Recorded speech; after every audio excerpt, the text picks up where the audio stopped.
In a recent tutorial, I talked about how to take little tiny fabric scraps and turn them into fabric using like fusible interfacing. But I mentioned that there's a way to do it without using that. And that's what I'm going to show you now. So all you need to do this one is your little fabric scraps and some type of stabilizer, and by that I just mean a piece of fabric.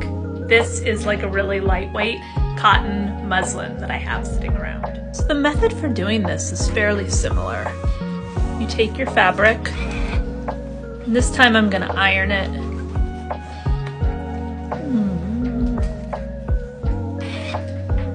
And you have all your little pieces.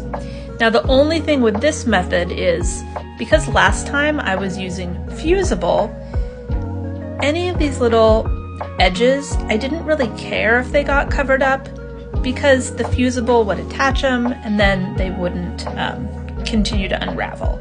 But because I'm not using a fusible, I just have to be a little bit more careful. So with this method, I'm going to start in the middle and actually using kind of the smaller pieces. I'm going to put one down.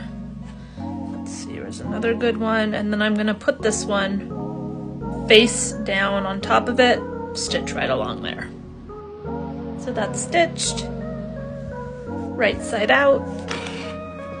I'm gonna keep just ironing, pressing a little bit. I'm gonna take another little piece, put it down. I'm gonna stitch along, again, making sure I'm getting those edges in there. And there it's stitched. And then again,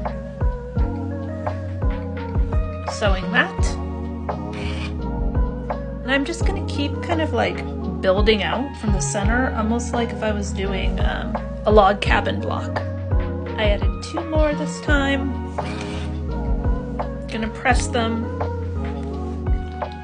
So the challenge here is the bigger you get, you need kind of more like ribbon type strips to add on.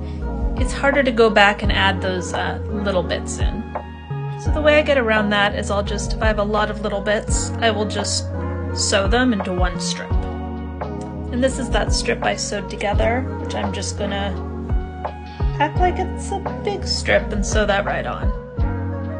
And that's the strip sewn down. So I went and added a couple little more pieces on.